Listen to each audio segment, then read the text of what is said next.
Hello everyone, welcome to the stream. Thanks for joining me. My name is Trent and thanks for coming on this Sunday afternoon or whatever time it is where you are. I see we have some people in the chat. Hector, thanks for joining again.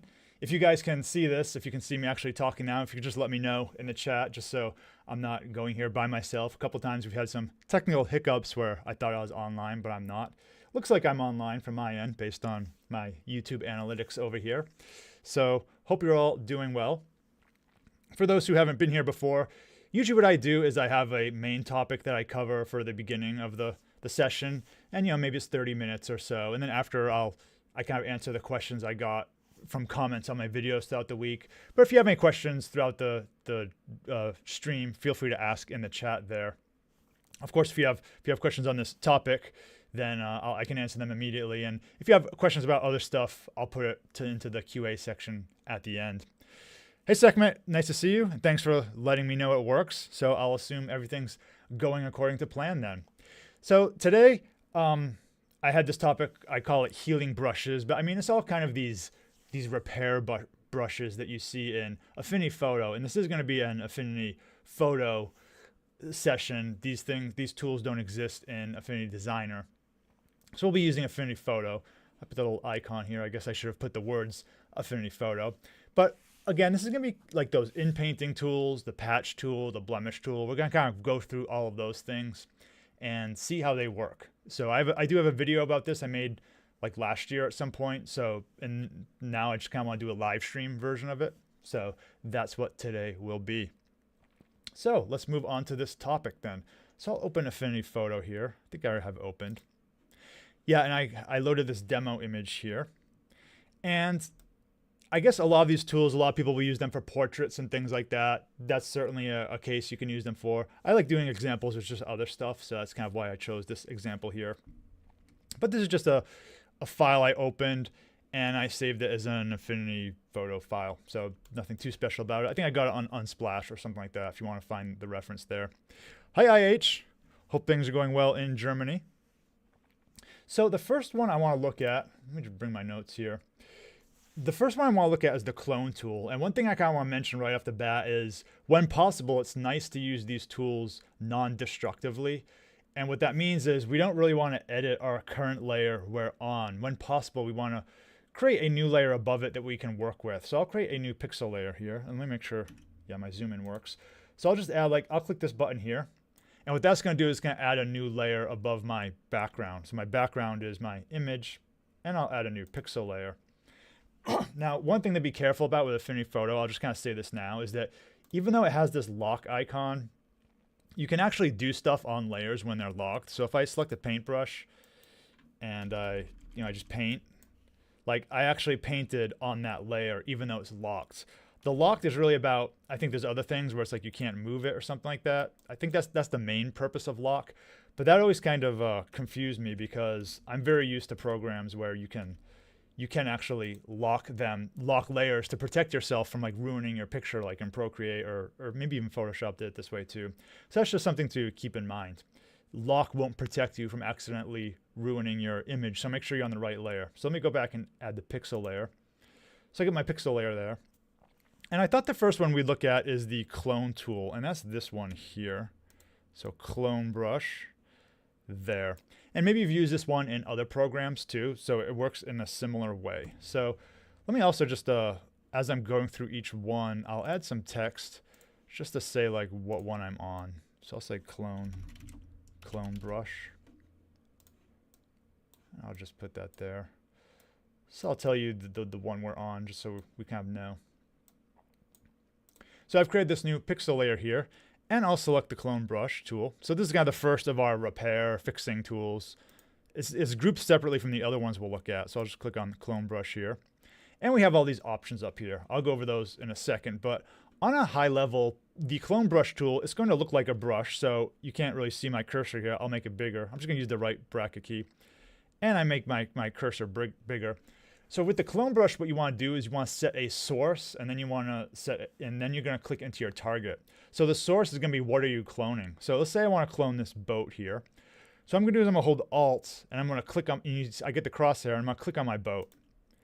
And now wherever I move my cursor, it's going to show me I could potentially put that boat there. And then when I actually click, I get the boat. So I can put the boat in different places if I like. And this is using the clone tool. And then let me undo that. If I want to clone something else, I hold Alt. And now with the clone tool, I can select another target. So I'll select this boat here. And then I'll click, there. So I've cloned that other boat there. So at a high level, that's how the clone tool works. And I was kind of wondering, is there a way to clear like what's under your clone brush? I'm not sure of an exact way, but I just kind of alt click off in the edge there, and then you're empty. So that's kind of how I was clearing my clone brush tool. Hi Carlos, thanks for joining. Now, like I said, we have different options up here. And are they all showing? They're not. I'll expand my window in a bit, but let me just clear these for the moment. So there's different options here for opacity, flow, hardness, and this is really just kind of like how strong our clone effect is going to be. So if I reduce the hardness and the opacity, if I clone something, again, you want to make sure your brush is big enough to copy the object you want to clone. So I'll press Alt, click on it. And you can see it's kind of faded and that type of thing. So we get the kind of usual brush effects up here, but I'll just crank this all up to make it just full power, if you will. One of the most interesting options, I think, is this align option up here. So we can see it says aligned. And what this is going to do is it's going to determine when we move our cursor, whether or not our source actually moves with it too. And as usual, the easiest way is to show an example here. So if I make it aligned, so I'm going to click aligned here. I'll alt click on my image there. So I have my boat, and as I drag around, my cursor is moving with it. You can see like that there. Okay. Now let me do unaligned. If I do that, let me see what that did again actually. Yeah, it's after the first click. So actually So when I click and drag, it doesn't make much of a difference.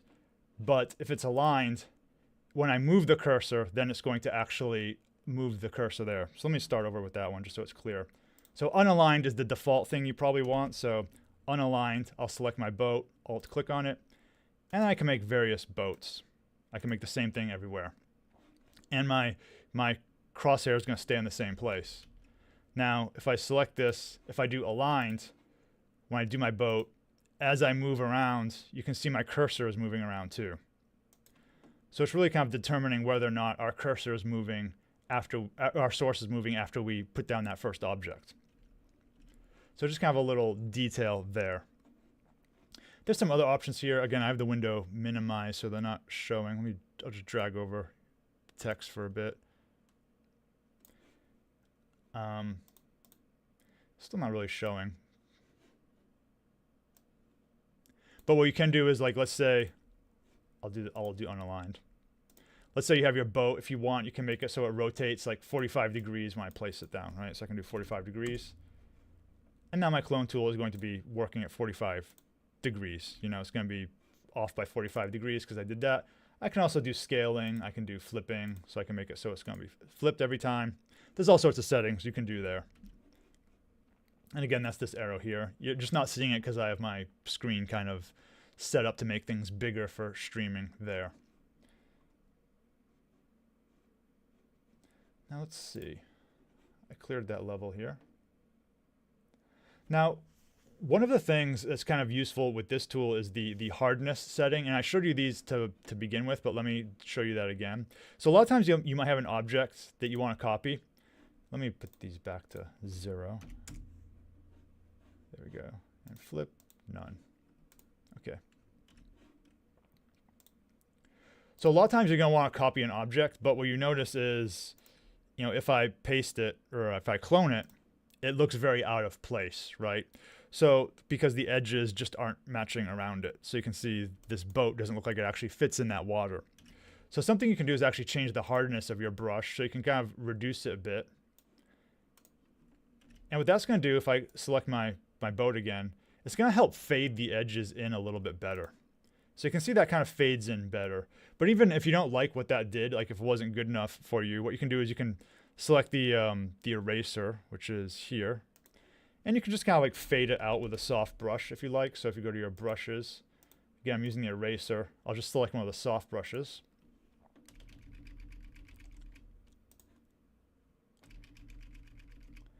And you can just kind of fade around the edge. And, you know, you can spend more time on it to make it look better. But that's kind of one way of fixing these things a little bit. And I'll show you kind of one. I'll show you one later on that blends in a little bit even better than this.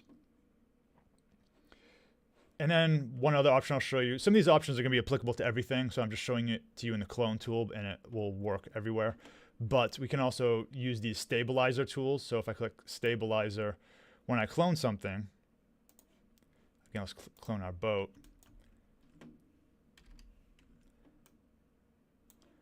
I need to click it there. Yeah, so when I have the stabilizer clicked, if you can kind of see, as let me make the brush bigger to clone it. What it's going to do is kind of give me like this little string that I'm dragging around. And maybe you can see that, but this is just kind of a common control in several things where it's like, to make sharp edges, it gives you this little string tool to kind of pull around. And I don't know if it's that useful for the clone tool, but there are definitely certain tools that's kind of useful for. So that's just there. So I thought, you know, you'd see that there, so I thought I would mention it. And then you can change the length of the string and all that. So that's the basics of the clone tool. So certainly let me know if you have any questions on that. And there's various settings for like pressure if you're using a stylus and all that kind of stuff. Actually, one other thing I'll show you too is how do you clone from another image. So let me open another image here. I'll open another image. So let's say I want to take one of these, you know, umbrellas or something from this image, and I want to put it into the other image. Now this is something that is always kind of tricky. I always have to remind myself how to do it. So basically the main thing you want to do is you want to enable the sources window. So I'll go to Window, Sources. And what this is going to do is going to let you copy things between one file and another. Now, if you're just doing copy and paste, you don't need this. But when you're doing like the source for a tool, like the clone brush, you're going to want to have this sources window. So again, that's through Window, Sources. Hi, Julie. So I've enabled this sources window. And then here, in this tool here, what I want to do is I want to click Add Global Source. So if I click this button, it adds my image here as a source. So this is my second image. Okay. So now my first image, let's see. Yeah, I want to make sure I'm on the correct layer. So I want to put things on this pixel layer because that's like the non-destructive way of doing it. So let's select the clone brush.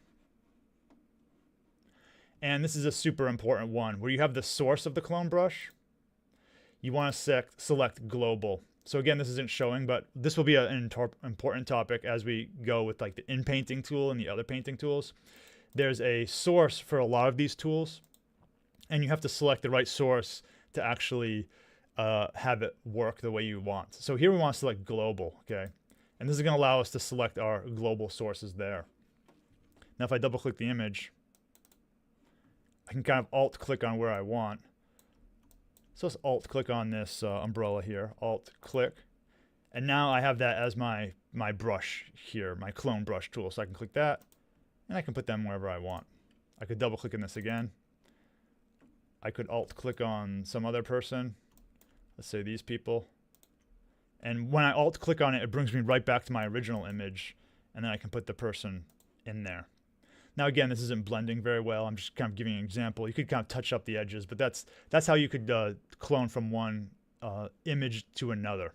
So just to review, you want to do Window, Sources, and then when you open that image here, you have to click, you have to add it to the sources, add as a global source, and then over here, make sure your clone brush has a source set to global. So that one's always kind of tricky. I always have to kind of remember how to do that myself. All right, let's talk about the healing brush now. Let me group these together so if we need to go back to it later. This is our clone brush. Lock it. And let's hide it too. So let's go to our healing. I want to do the healing brush next, yeah.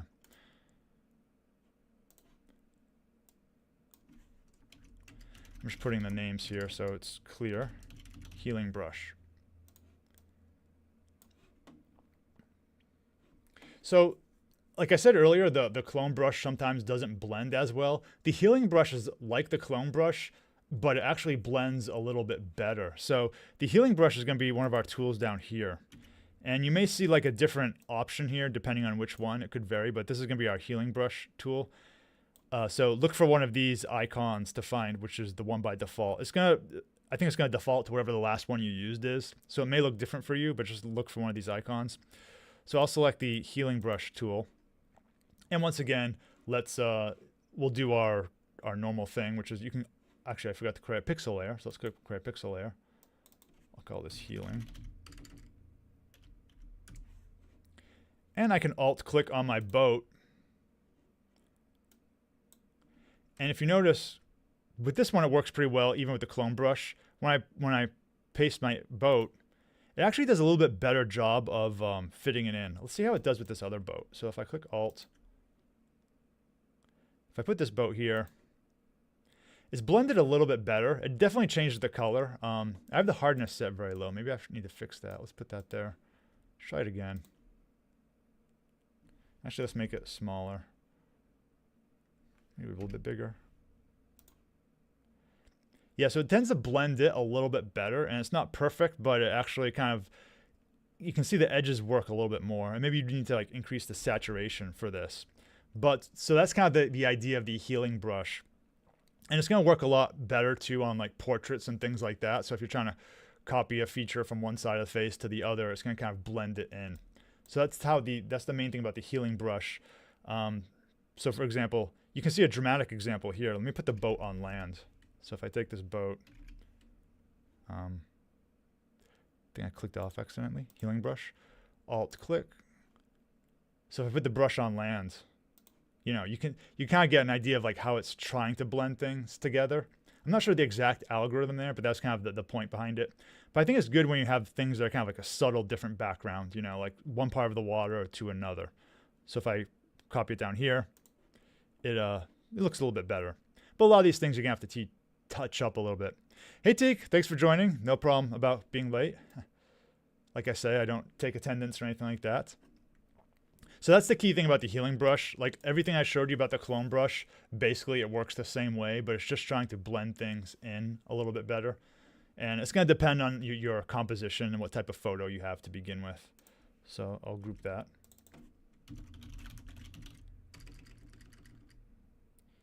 Healing brush. Now let's try the patch tool. So the patch tool is this one here. And let me put some text there.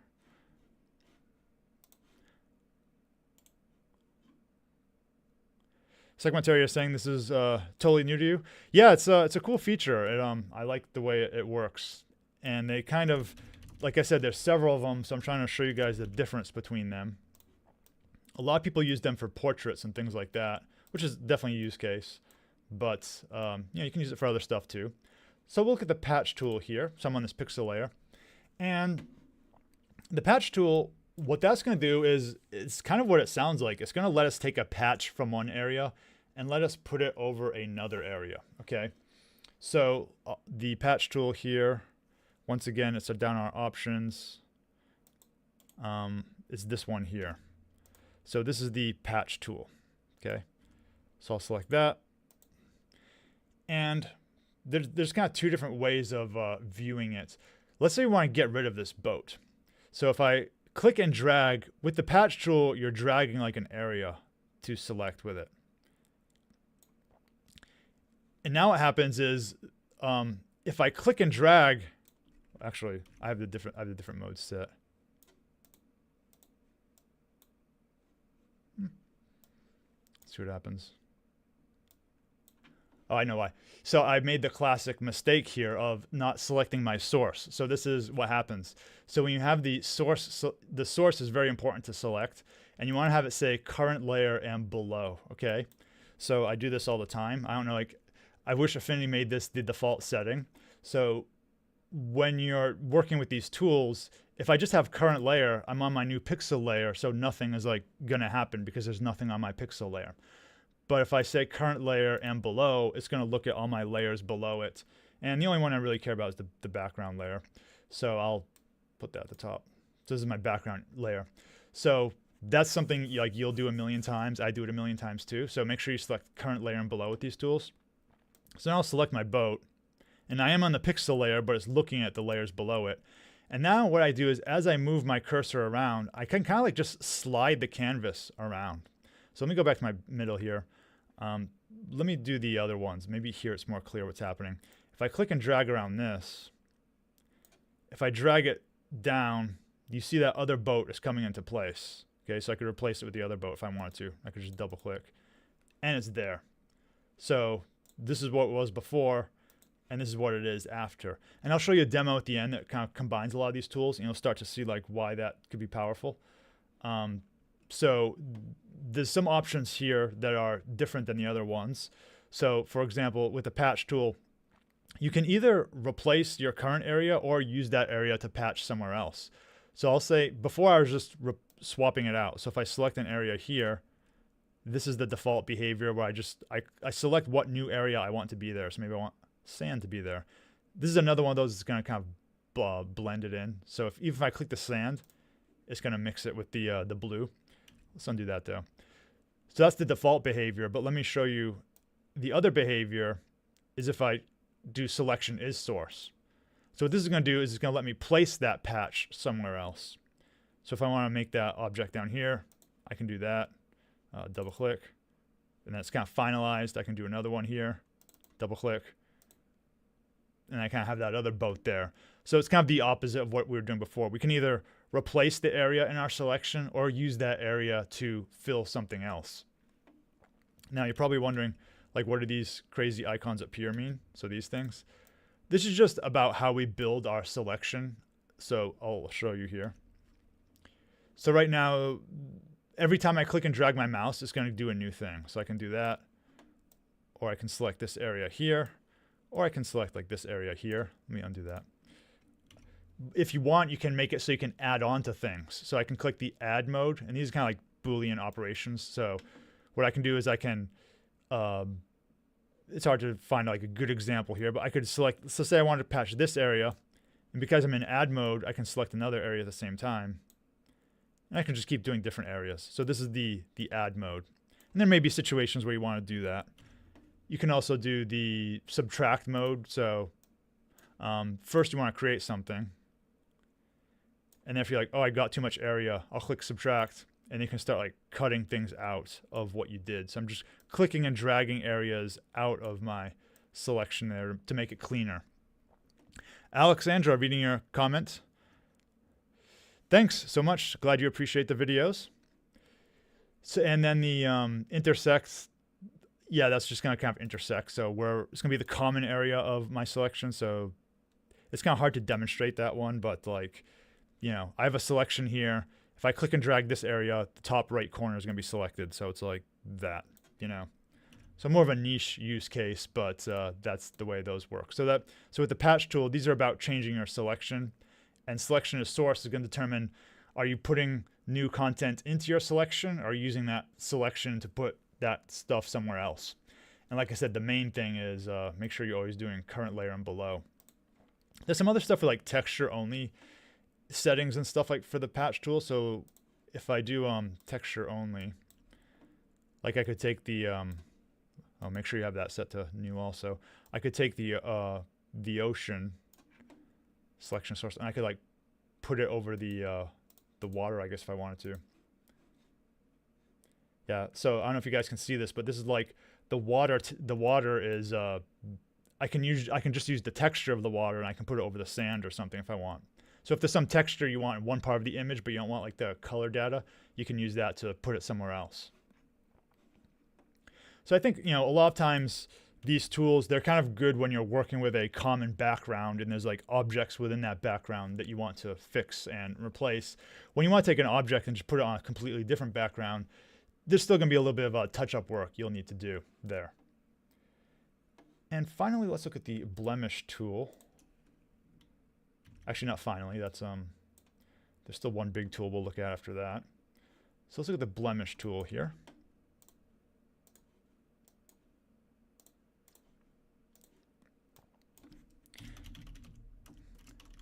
as you can imagine, this one is used a lot for portraits.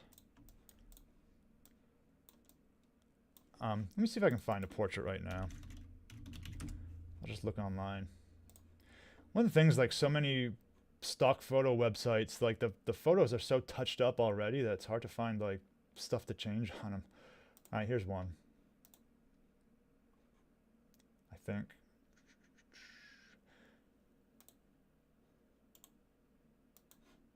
Let's do this one.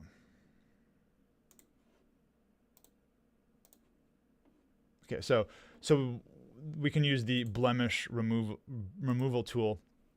And that's kind of, let's say we want to remove some mark here, right? I'll select a new pixel. Oh, I think one of the, so I'm on the blemish tool now. Let me just put the text there, so.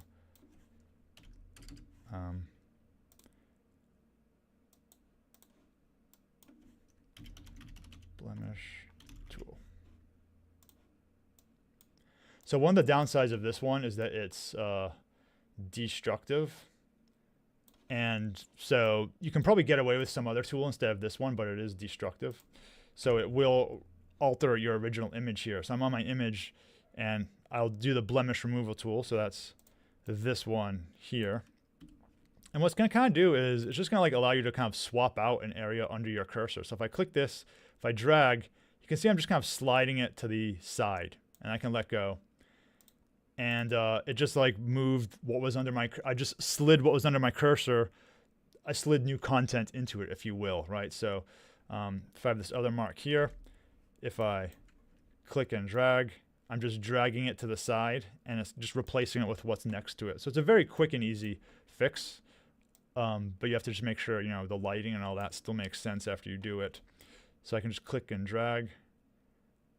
And, you know, it's quite a simple tool to use. Like I said, it's destructive, so you will be permanently altering your pixel layer here.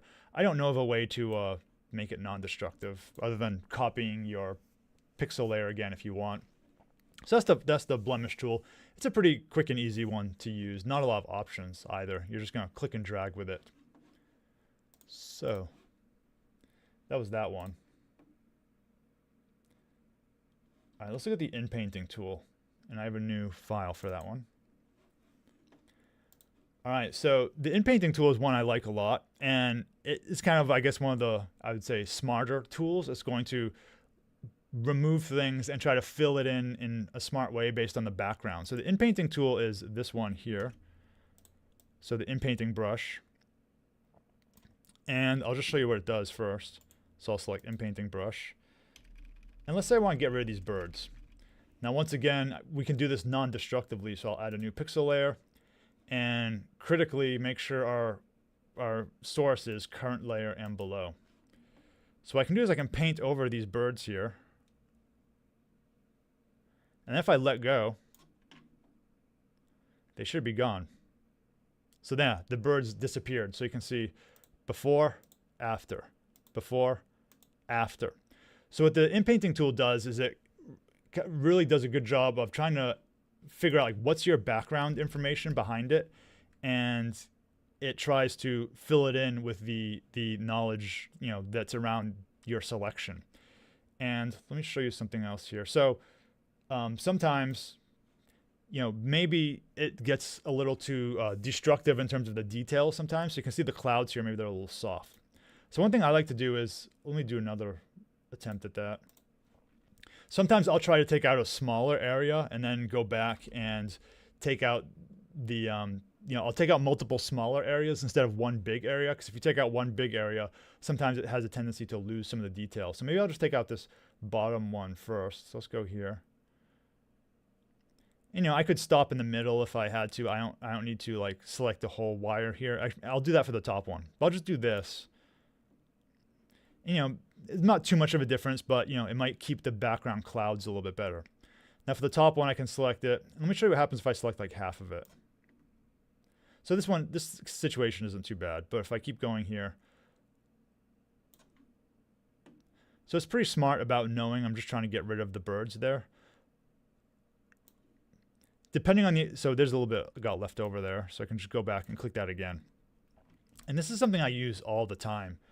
I forgot to do one example. Let me see if I can find a photo here. I'm trying to find, like, I've seen this a lot with like image restoration and stuff like that. And just like repairing scratches and things in photos, okay? So let's see if we can find some good examples. Let me search for like scratched photo.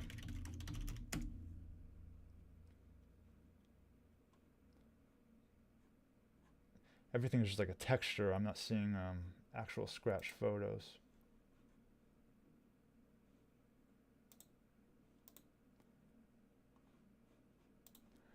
Let's try this. Hi, Vela. I mean, this is kind of super extreme. It won't fix everything, but if I add a new pixel layer, current layer and below, so I can actually click and drag on these scratches.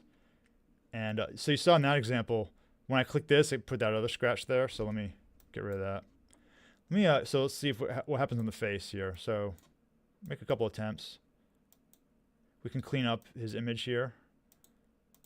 It's going to need more touch-ups of stuff. This part is not going to work too well. Actually, it works okay. We'd have to fix up the eye a little bit more. But I can get rid of all these little details there, all these little faults. And it does a pretty good job of fixing up all our scratches. So I'm just using the inpainting tool, and I'm just kind of fixing up the little areas there. Again, I would do more detail on the eye there. We didn't quite get that correctly. But like all these little scratches and things, like really easy to fix with the inpainting tool here. So that's definitely a good use case for that one. So let's do like a before and after. So this is before, after, before, after. And we can go all day with this tool, but it's pretty fun to use when it works well, actually. So if you have like old photos you're trying to clean up, you can use the inpainting tool. And one thing, well, I'll mention this. I'll mention this in the demo that we look at. I was going to mention something, but it makes more sense in the demo scenario. So let's look at a bigger example of using let's use some of these tools together, I guess. This will be the inpainting and the other tools. So let's say we actually want to like remove this guy from the whole photo here, right? So nothing against the guy, but like let's say we just want to have something without people in it, just like a background and all that kind of stuff. So let's see how we would do that. So I'll add a new pixel layer. And probably the first thing I would do for just at a big level is to use the inpainting tool. So I'll select that, and I'll make my brush nice and big. I'm just pressing the right bracket key. And I'll select him. So I'll just start drawing over him here, get the shadow. It's kind of tough because his coat is red, so I can't tell like what's selected, what's not, but I think I got most of them. So then I'll let go. And I made my mistake again. I didn't select current layer and below. So let's do that. Yeah, they really should make that the default, I think. I can't tell you how many times I've made that mistake. All right, so I'll let go now. All right, and now he's actually gone. It actually did a pretty decent job, like right off the bat. Like, you know, it made him go away, which is kind of cool. So, you know, before, after, before, after. Now there are still some issues in our photo. So if we zoom up here, we see the horizon isn't quite there. So with this one, I like to use kind of the patch tool for this one. There's many different ways to do this, but one thing you can do with the patch tool is this is a good example of like selecting the area you want to replace, and then we have extra horizon to work with. So I'm just kind of like, I'm moving my cursor here. I'm just going to kind of like slide different horizons into the area here. Maybe I'll just kind of like build it like that. So I kind of fixed it. I'm just kind of fixing it as I go sideways. Let's do it again. Let's fix this little area. I don't know why it's small like that.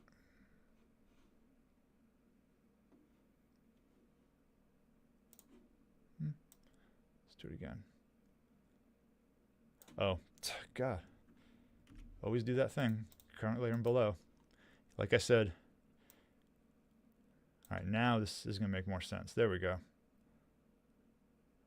So I'm just kind of sliding. So I'm getting content from the left here, and I'm using that to fill in the gaps there. So you can see that did a pretty good job. And maybe if you wanted, you could even just like add a little pixel layer, like just use a soft brush and if you're super strict about this stuff, you know, you could, I don't know what you could do. You could, you know, just like smooth out the corners or something like that if you wanted to, you know. But like at this level, I don't know if anyone is gonna notice that too much. So this is so let's see, before, after. There's a little bit of blending there we could do. You know, we could blend some stuff in like that. But now our horizon is, I think at this level, I don't think people are really going to notice many problems with the horizon. The ground here actually work pretty well, better than I expected. But there's a little bit of a discontinuity here. We can see that, like here, if you can see, you know, our stone, whatever, wall isn't actually fully continuous there. So once again, I can use the patch tool. So let's do that. Yeah, it's a nice tool, Secretera. It's quite handy. I'll use the patch tool again. And, you know, you can do a little bit at a time. You don't have to do the whole thing, but I'll do the whole thing. And I'll just kind of fit it, maybe like right there. I think it carried over our problem, so let's do that.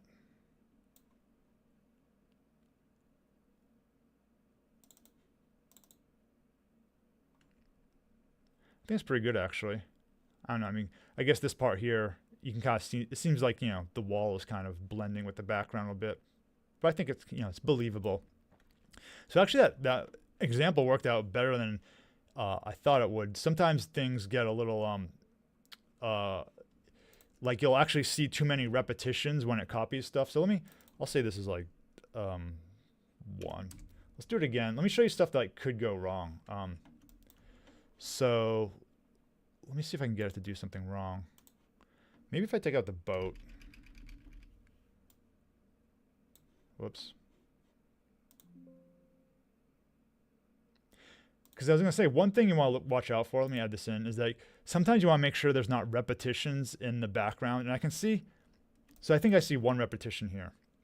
So what's happening is quite subtle, but what is happening is this, let me make that thicker. Like that there. Oh, hardness. Yeah, so like this area here, I'm going to get it, trust me. This area here is the same as this area here. So I'm not sure if you guys can see that, but it copied this area here over here. Okay. And again, pretty subtle in this case, but it is like something that it does. So something you may want to do is like fix that a little bit, like try it again. So just use the inpainting tool. And you can just like go over it again, just like try that, and it's gone. So that repetition is gone. This part, maybe we'll get rid of that. And that's gone there.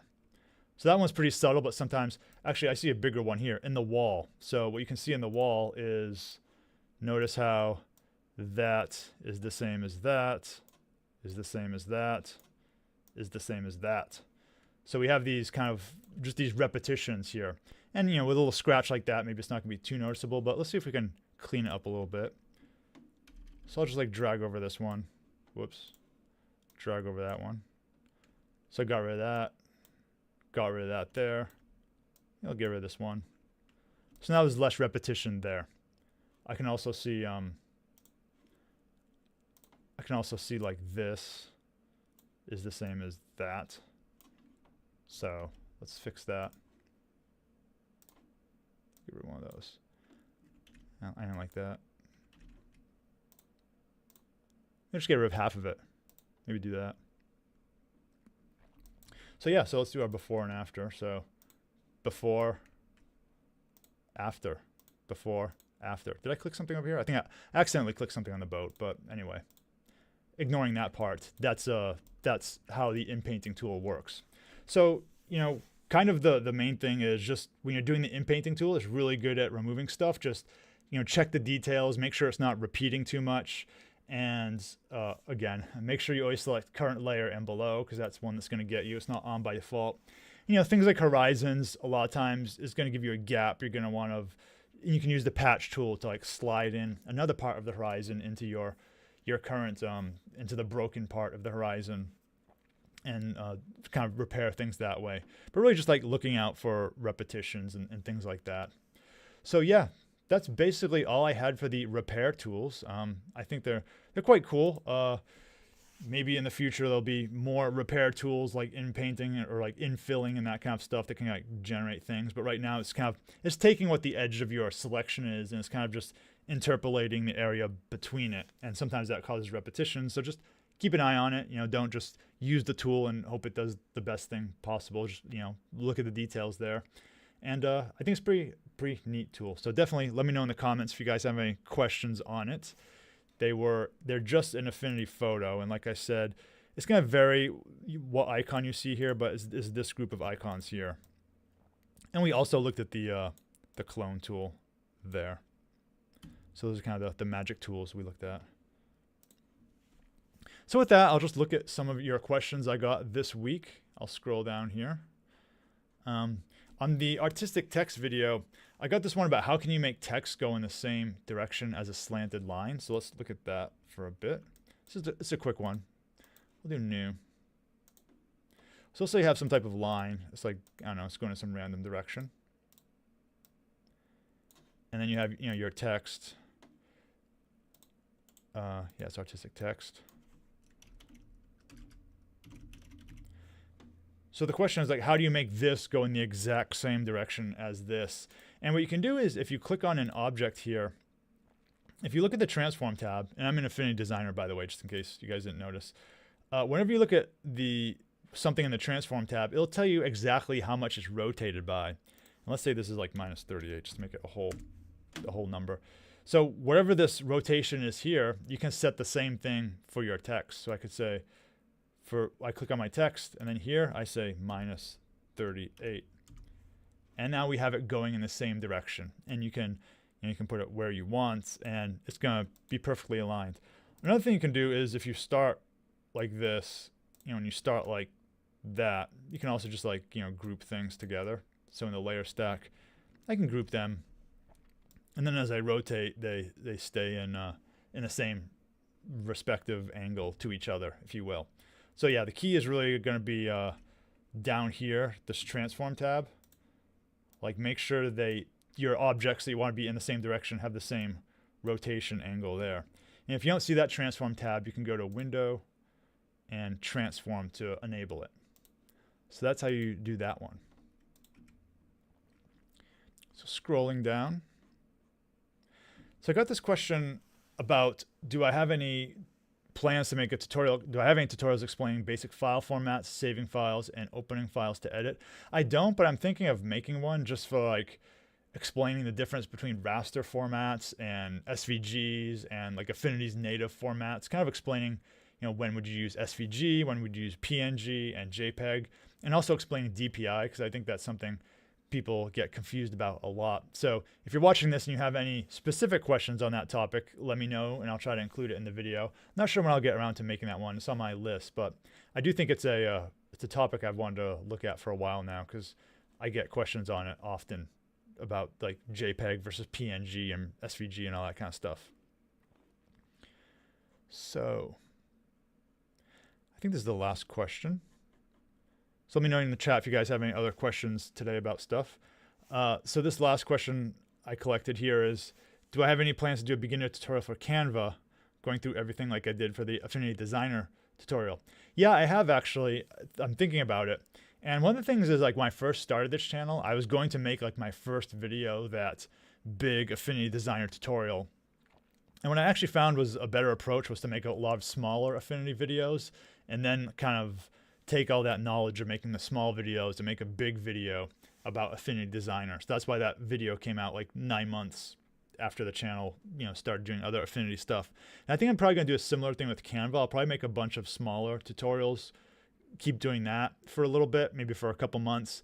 And then once I kind of get a feel for things more, what people's questions are and my own just kind of view on the program, then I'll probably do like a big 1 hour thing on how to use Canva 101.